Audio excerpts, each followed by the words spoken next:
আজকে আগস্টের 9 তারিখ 2026 সালে এই মুহূর্তে আমি আছি ঢাকার ঢাকা থানার কোনাপাড়া। একটা বিষয় বলতে চাচ্ছি যে আমি কোরআন গবেষণা করে দেখলাম সালাতের মধ্যে আদম সেজদা আছে, আল্লাহ রসুলের আনুগত্যের মধ্যে আদম সেজদা আছে এবং ইমান অর্জনের ভিতরেও আদম সেজদা আছে। এই কোন কোন আয়াতের কোন কোন লজিকে এই বিষয়টা প্রমাণ আছে, সেই বিষয়টা নিয়ে আমি কথা বলবো।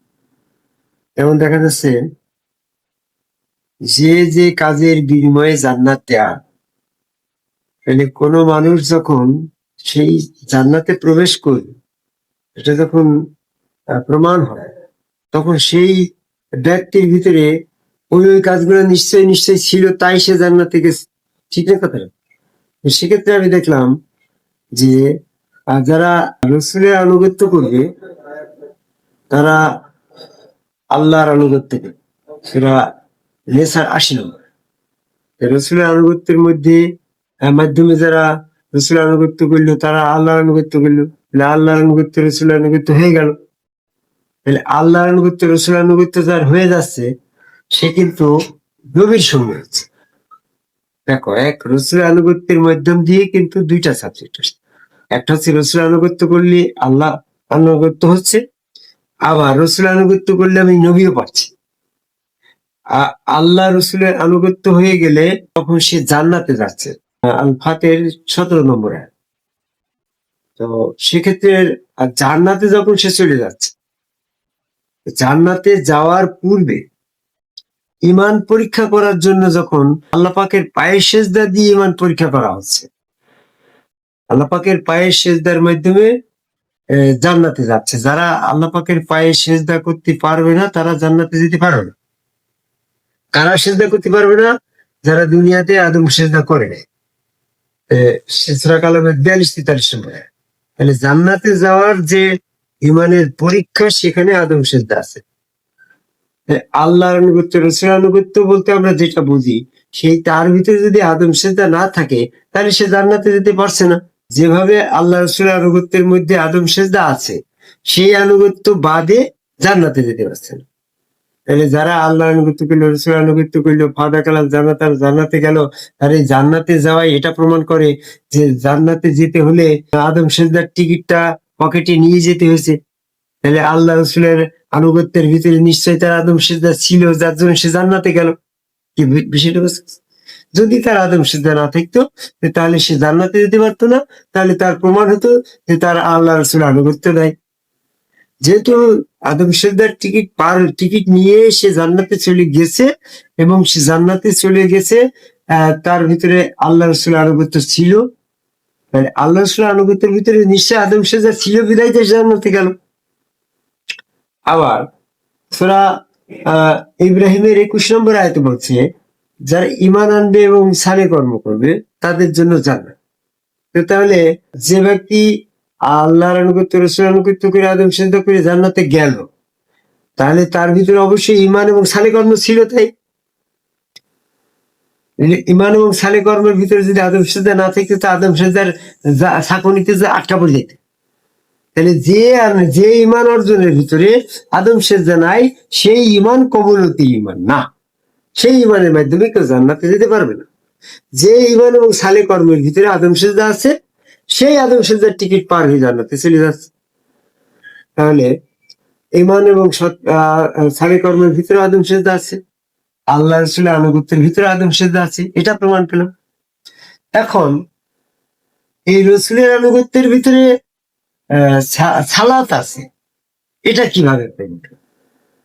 রসুল আনুগত্য করলে আল্লাহর আনুগত্য হচ্ছে, রসুল আনুগত্য করলে নবী পাওয়া যাচ্ছে, সূরা নিসার 69 নম্বর আয়াত। এই রসুল আনুগত্য করলে তার সালাত হয়ে যাচ্ছে, তার লজিকটা কি এখানে রয়েছে?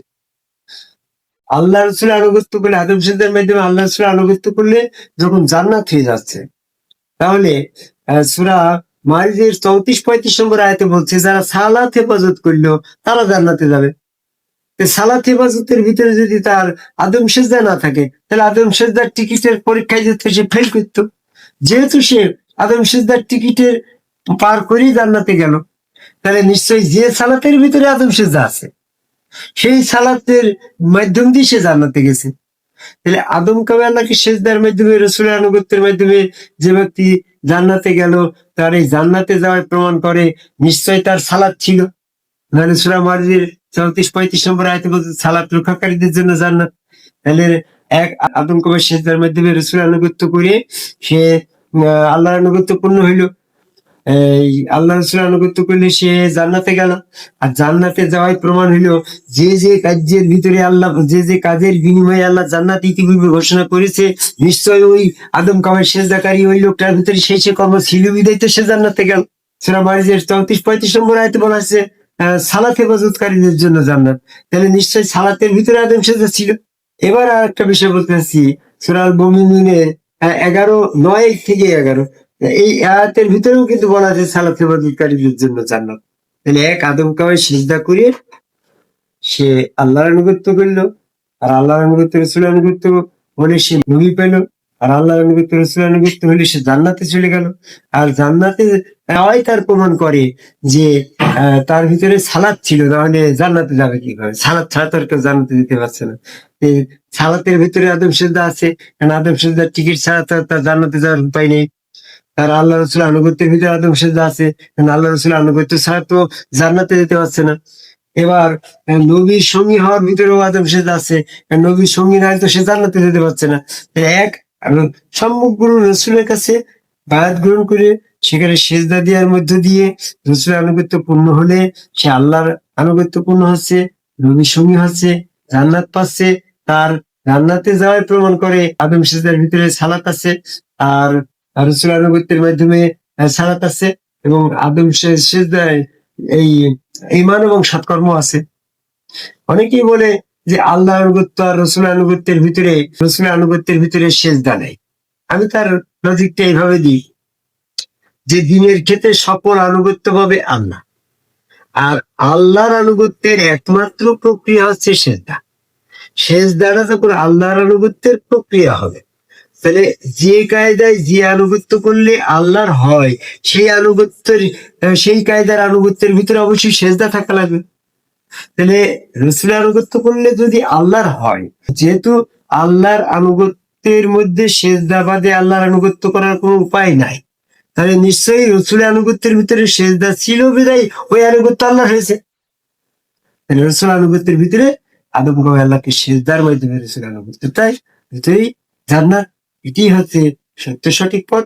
আরেকটি কথা বলে আমি কথা শেষ করব, যে রসুলের আনুগত্যের মাধ্যমে সেজদা না করে অন্যান্য যে কোনো জায়গায় সেজদা করা হয়, সেটা সেজদা হবে ঠিক, কিন্তু সেই সেজদা কবুল সেজদা না, নিরাপদ সেজদা না। কারণ আল্লাহ সব জায়গায় আছে, আরো স্বাধীন আর আজিমেও আল্লাহ আছে, পৃথিবীর সমস্ত জায়গায় আল্লাহ আছে। কিন্তু পৃথিবীর জমিনে যেখানে যেখানে আল্লাহকে সন্ধান করতে যাওয়া সেখানে সেখানে তো শয়তানও আছে। তাহলে জমিনে কোন জায়গায় শয়তান নেই সেই জায়গাটাই হচ্ছে আল্লাহ পাকের সেজদা করাটা আছে নিরাপদ ভাবে সেজদা। আমি কোরআন গবেষণা করে দেখলাম জমিনের সমস্ত জায়গায় শয়তান আছে, সমস্ত জায়গায় আল্লাহ আছে। এই সমস্ত জায়গায় সেজদা করলে ওই সেজদা নিরাপদ সেজদা হচ্ছে না, ওটা শিরক সেজদা আছে।